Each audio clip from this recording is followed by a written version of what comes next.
Ayun, shoutout po. Good morning, good afternoon, good evening po sa lahat. Welcome to my YouTube channel, Roselski TV.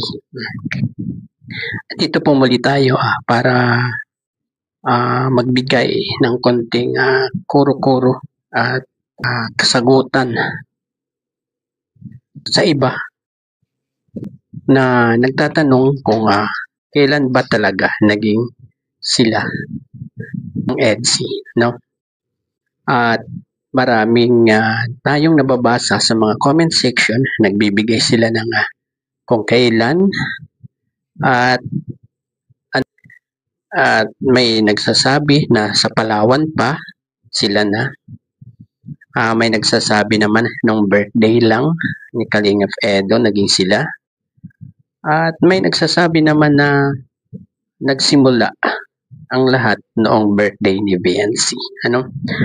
At hanggang sa akin, ay nagsimula ito talaga dito sa ginawa kong reaction video. At eto po, panoorin na po natin. Hello guys, dito po talaga nagsimula ang lahat. Dito po nagsimula ang kanilang kaswitan at nag-iba ang kanilang pakikatungo sa isa't isa. Naging sweet at naging maalaga sa isa't isa.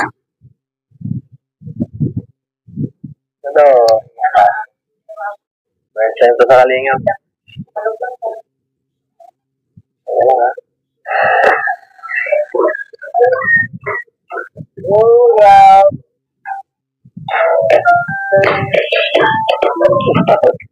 And guys, nakahawak na si BNC dyan, di ba?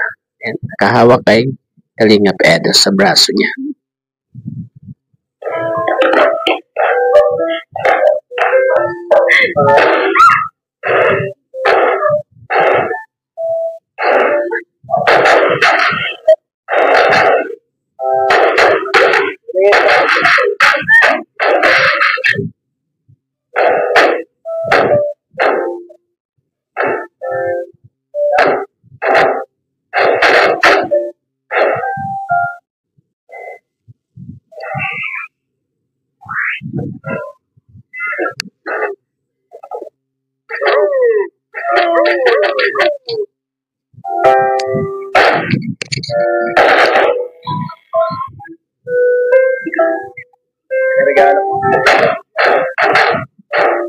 Diyan talaga ang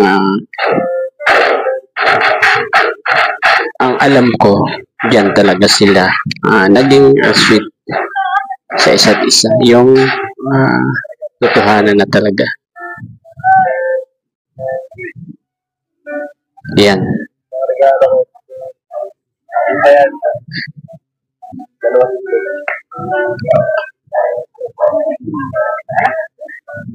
Ito alam ko, palaging ulit-ulit ka. Sige sa'yo ito. Pero ito, iba ito. Galing ko sa akin. Ako talaga na gano'n. Ako talaga na. Ito talaga. Parang dati-dati lang. At sobrang seryoso ni Kalingap Edo dyan sa time na yan. Yung mga walang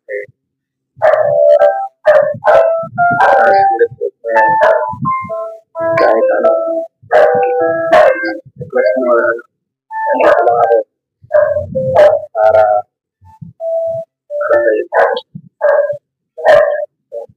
grabe at yun yung pinanghahawakan ng dalawa yung promise ring na yan. Hanggang ngayon yan pa rin ang nasasabi-sabi ni Kalingap Edo na talagang yan yung pangako niya sa kanyang wifey. Di po ba mga ka-EDSI? At yung mga nag-aalangan pa dyan, sana mawala na yung mga doubt sa puso na talagang nagagamitan lang sila, di ba? May mga lumalabas na ganyan, pero sa akin lang po, totohanan na talaga itong EDSI. Alam ko, parang good. Pero, yun. Ito, dami ko. Yan ba yan? Mawawala. Medyo tumatawa dyan si Kalingap Edo, pero talagang seryoso siya dyan, no? Kita nyo yan. Di ba siya naluluha? Di ba? Naluluha siya dyan. Promise. Mahalaga ko magaling yung birthday mo tayo. Birthday lang. Hindi mo talagang tao. Grabe. Naluluha siya dyan, Mariko. Surprise. Kasi siya nasablay yung fireworks eh. Sinakot niyo ba po? Hindi pa sa surprise. Sinakot niyo po. Thank you din po. Thank you, Marcia.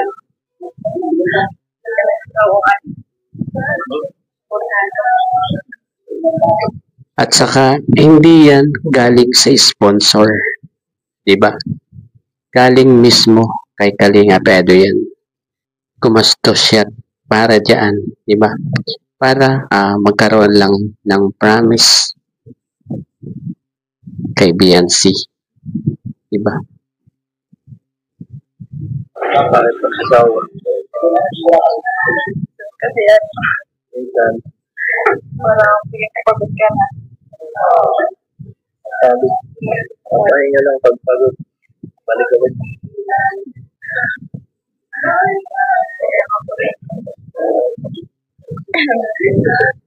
Grabe ano. Grabe yung promise ni Kalingap Edo na yun ano. At yan talaga yung simbolo ng kanilang pagsasamahan, yung pag-ibig ni Kalingap Edo kay BNC. Yung birthday na yan, nasundan pa. Diba? Nung second celebration ng birthday ni BNC, at naganap yon doon sa lugar ni BNC sa Masalong-Salong. At ito po, panoorin po natin.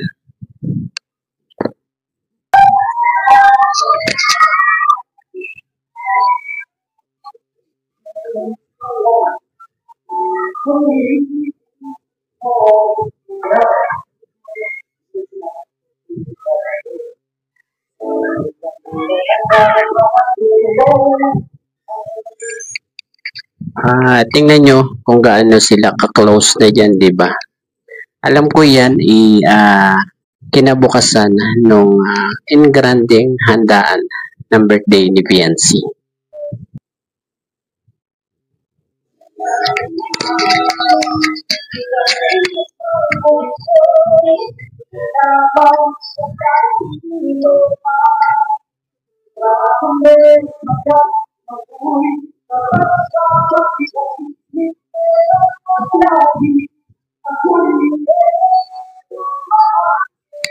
At sobrang saya ni Kalingap Edo dyan. Tingnan nyo. At talagang dyan naging iba ang kanilang pagsasama. Dyan talaga nag-start yan.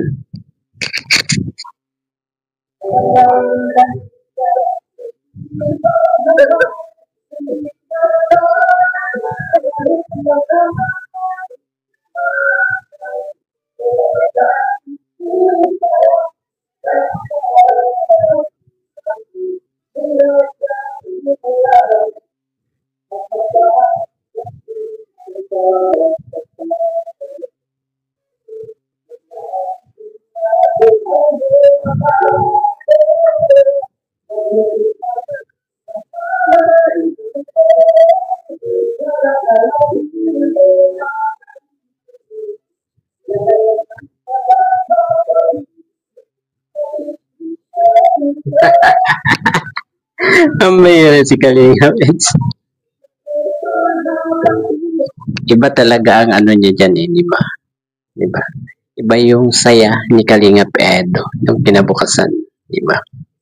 Ibig sabihin may mas maganda pang nangyari sa kanila nung araw na yun, di ba? At sa palagay nyo, sa inyong opinion, saan po ba talaga nag-start ang lahat, di ba?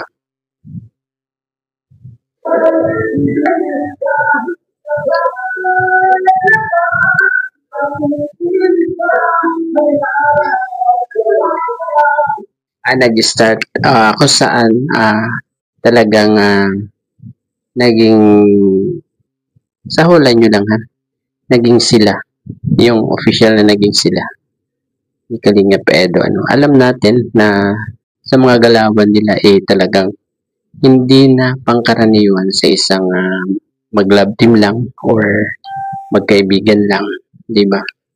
Tatanong ko sa inyo, sa palagay nyo, kailan nag-start ang pagiging sila na talaga?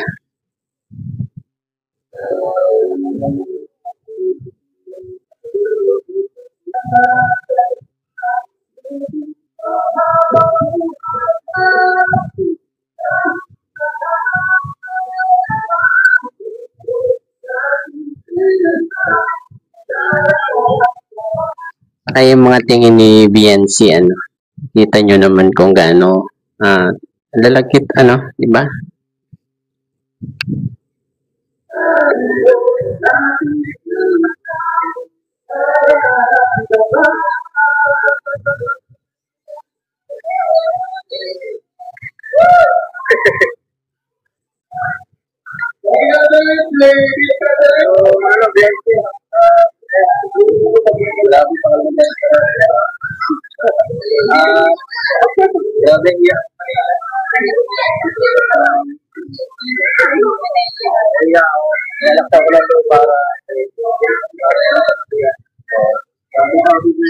Saka yun, di ba?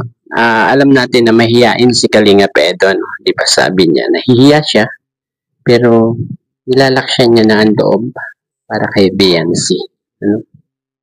At ayun, para sa akin, dyan talaga sila naging official, no? Hindi man sila umamin, pero dyan talaga naging sila. At ayun po, at ang ganang sa akin po talaga, nag-start yan, naging sila noong birthday ni BNC, at kung saan doon ibinigay ni Kalingap Edo yung promise ring bilang tanda na mag-aantay siya kay BNC, at tutulungan niya to hanggang sa makatapos, andyan lang siya sa tabi niya ni BNC sa oras na kailanganin siya ni BNC, at sa panonood ko ng EDC, mula nang nag-birthday si BNC, naging super sweet na silang dalawa. Kahit panoorin nyo yung mula 44 hanggang 76 na episode, super sweet na sila sa isa't isa, at di ba nasundan pa yan yung birthday na yan ng mga event, at napapansin natin na sobrang dikit na nila sa bawat isa, sobrang close na sila, di ba? Tasundan niya ng birthday ni Pau, di ba? Binuhat ni Kalingap Edo si BNC, di ba? Tapos sinundan ng Kalingap Ball, di ba? At sinundan pa ng birthday ni Kalingap Edo, di ba? At sinundan pa ng nagpunta sila ng Manila, di ba? Nagpunta sila ng Enchanted Kingdom. Doon natin nakita na naging palaisipan sa atin na sasama ba ang isang babae sa isang lalaki papuntang Manila kung hindi pa sila, di ba? Tapos nasundan ng punta ng Hong Kong, Diba? Super sweet nila sa lahat ng mga event na yun. At hanggang sa umamin na si VNC na mahal niya na si Kalingap Edu. Diba? Kaya ang paniwala ko, mula nung birthday ni VNC, ay officially sila na. Kaya lang, low-key sila at bawal umamin sa publiko. Ano? Ayun, hanggang dito na lamang po ang aking konting reaction kung saan naniniwala na ako na doon nag-start na maging sila. Ano?